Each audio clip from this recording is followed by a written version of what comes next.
Hey everyone, Home Business King here at homebusinessking.com. Before we begin, be sure to smash that like button and subscribe. And if you've already done that, thanks. Reason for the video is, as you guys heard, Tupperware has filed for bankruptcy. And it's kind of surprising because Tupperware's been around since the 1940s. It is embedded in American culture. We all know about the Tupperware parties, or at least people that are around my age, which is coincidentally the reason why I'm actually bringing up this particular subject there. Because you got a lot of people walking around and getting on these live streams, they're getting on these podcasts stating that Tupperware went bankrupt due to the fact that they were a multi level marketing company. Well, if you think that, then you are wrong! Wrong!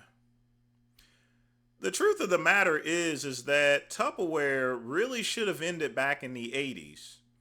The reason why it still sustained itself was because of the marketing itself there, because of the independent sales associates there that were doing Tupperware.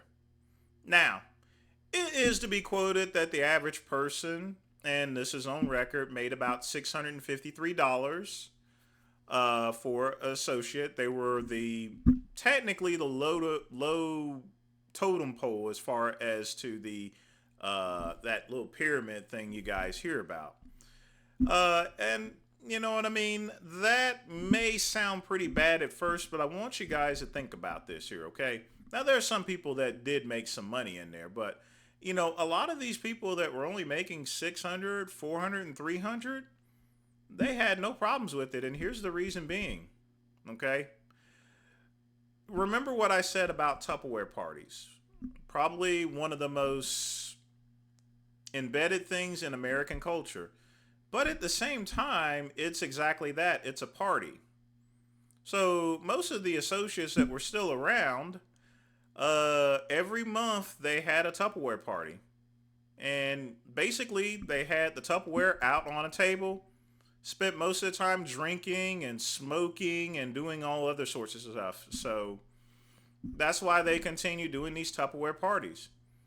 Hey, you put some Tupperware on a table, you drink and smoke and have a party with friends, and when the party's over, you got about maybe 100, 200 bucks in your pocket each and every month. That's not too bad. That's pretty good for a retiree person. It's also good paying an electric bill. At this point in time, Tupperware obviously wasn't a full time business. It used to be full time back in the 50s and the 60s and stuff like that because Tupperware was an innovative product at that time, you know. But as years go by, the consumer base ages, they've aged out, And not only that, something that was innovative back in the 40s, 50s, and 60s, it's 2024 now. And you got, of course, naturally huge competition from Walmart. You got Target. You got Amazon. But most importantly, this particular generation is very concerned about all the plastic ending up in garbage cans. So people are a lot more eco friendly. And Tupperware being plastic obviously isn't eco friendly, although they a lot of them were made from recycled materials later on. Still not enough. Plastic is plastic in the eyes of some people there.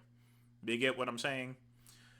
Uh, and then, of course, with those innovations, I mean, I used to have Tupperware back in the 90s, 30 years ago.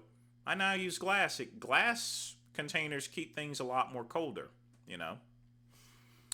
But ultimately, this is pretty much the end of Tupperware. The reason why it ended, not so much of the salespeople. The salespeople could probably still continue throwing Tupperware parties because it literally requires no work. You put some Tupperware on the table, you get drunk. I've been to one whenever I was a kid.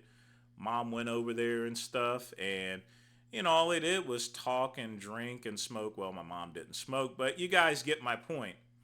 Easiest 4 hours to do to make some money, and you're not really doing anything. That's why people pretty much still continued having these Tupperware parties.